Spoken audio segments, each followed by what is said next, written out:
Тук се наоѓаме во радио телевизија КИС, се припремаме за патување во Жилче, тука исто и Злате. На терен ќе идеме На malo da терен се snimimo. припремамо да го снимамо Жилче во зима.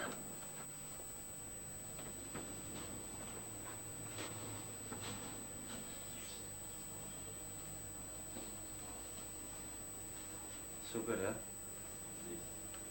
Прва лига га сме снимали. Прва Ти лига, си да. стварно за снимател. Камерава ќе ти употреби сега се сила. Кад? Кад?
Hadi evo ja. Nema šta. Da.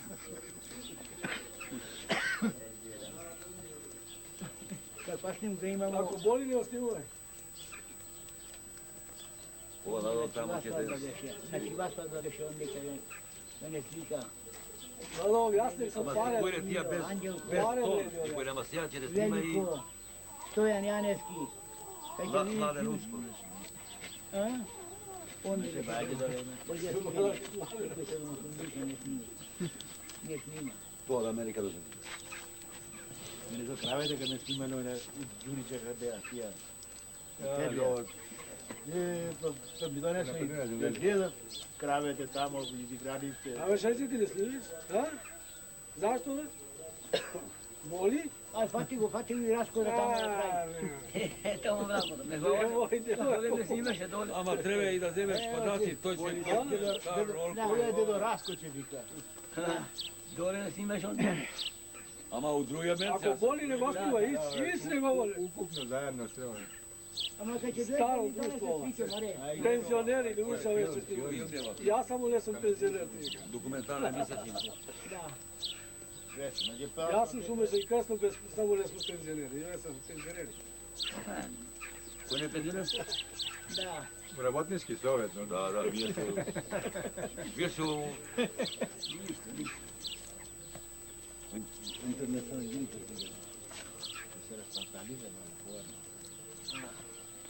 Ama istinke da ni donesi, more. Nema slike ova, ova Ova ide kamerata tamo i kamera, ova može samo da gledaš kada ti Ova će prave gantara samo.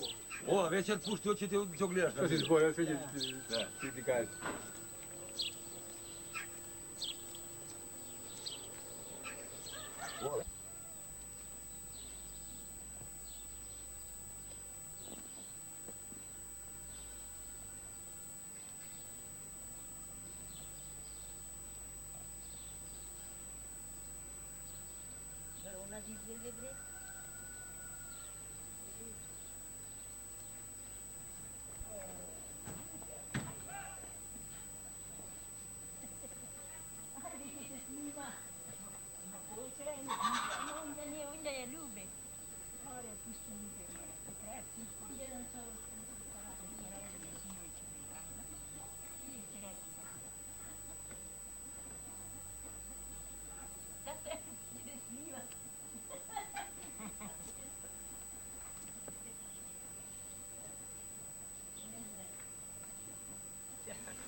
Neka vide дека не сум сама.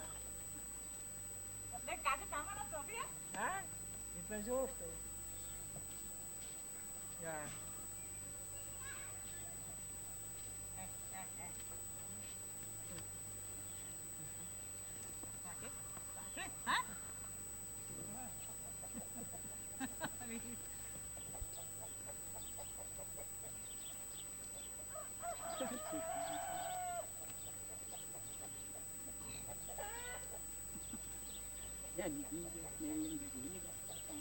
Uite na gatliku je, vješ? Čekaj, slikujem tamo, Dame. slučaj. Ajde. Дека сум со луѓе, ја не сум. Da, da. Zorjačko me stiga, vidio? Ја ставјаш. Ideš na polje, me stiga.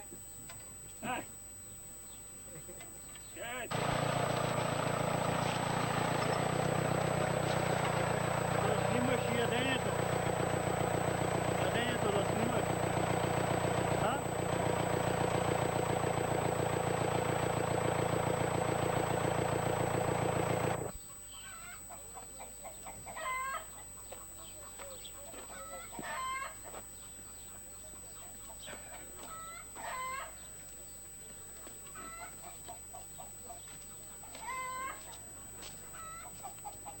Šta fražbe majka, snimuješ?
Ne stalno volim, ama što ti je del to tamo?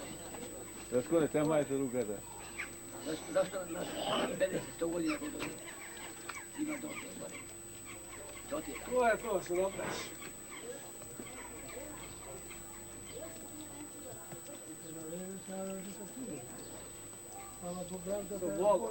Ovdje se uvode. Ovo, to je trak. Se vode beše. U jedan dan će zavoti na to sve. A onda u Bavča, što vikate, celo leto voda. U Vašine, onamo, ko špatite, izvorot, Da. u Žetva, ja Argate sam imал, u Vašето, nenде kod trpim voda od izvorot za pijenje, u Žetva, zamišljam. To se izgubija, sve. Od bivša ja ti ga izgubila za mene. Evi, izvorite, kakva vodi vodi.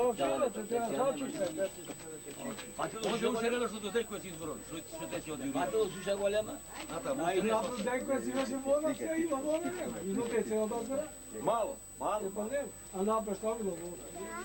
Malo. Rijeka, cijela bila. A vika gore u Ratajskano, celo leto tamo ima. Pomalu, sjedi nadole, ne tečemo gore ima. Anđelko, to Ivan zna. Kažeš kad bilo spušno, imalo voda, cijela. Gore u izvortika. Znaš, dok imaše voda, kako se drži farma, to tu je. Kad nadole jedva, ova kanal su Pa ja ne zborim za nadole, ja vikam tamo važno je šiva tamo, sjedi. Posle zelamo go počistimo, posle će prskamo i otpakamo. Ne vredi nikako. Tu je kad će se sobere, svijetom izdzirate na polnivu i gotovo. I poslije na mjesec nema što. Ne, poslije A već izgubi voda gore. izgubi voda. Gledao gore šan. Sad skine vode ga zelo voda i gotovo. Da ovo da napravimo na onaj. A ne izlaga se Da na napravimo kad ona. Godine moguće. Ovo voda nema. Poslije će se berem mogu ona, treba mreža, Treba da se očisti to. To je da to čisti. Tamo tu. Voda nema. Ne, sekne. Mjesec izvori, on neka do pola bilo ona. Koliko vode će teći.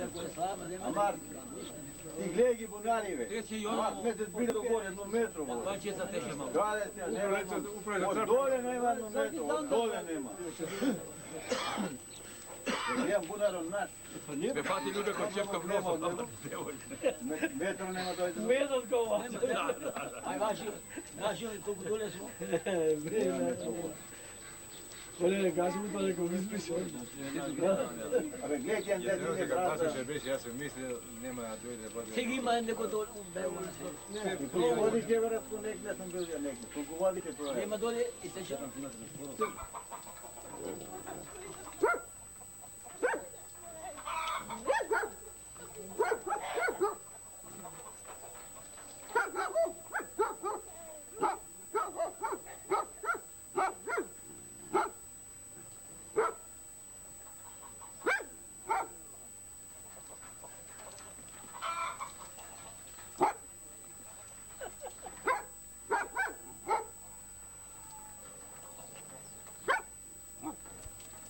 Горива хлебака и ga leđa rejaka. Ne može pritisak od.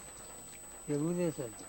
Rauma, nođeta, na nođe ne može se. Zašto naravno da te snima u dom?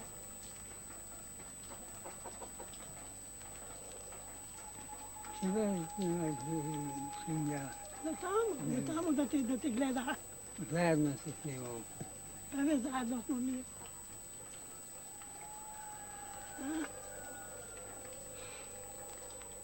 Rakija ti piješ?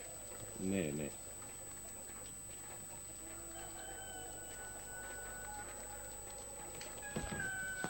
Se ne slikuješ opet? Da.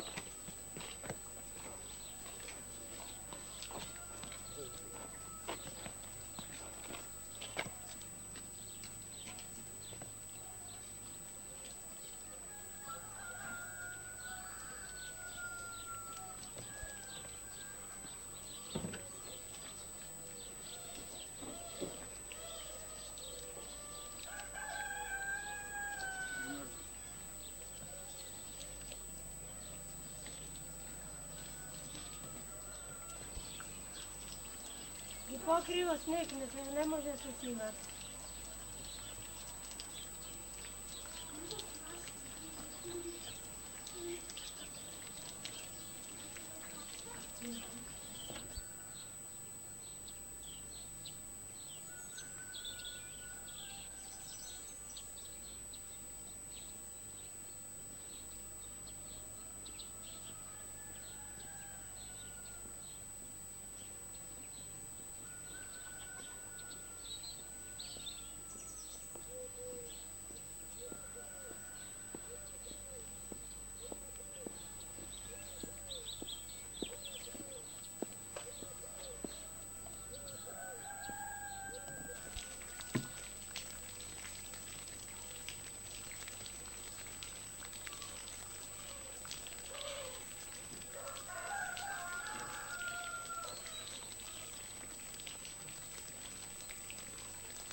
Samo da možda vratim ta programa, a Žilčevo zima. Ja kao prvo sakon da se zablagodarim na radio televizija KIS, što mi ovozmoži da ja napravim ova reportaža, a сега со уште неколку македонски песми. Уживајте го пейзажот на Жилче во зима. Пријатно, до гледање.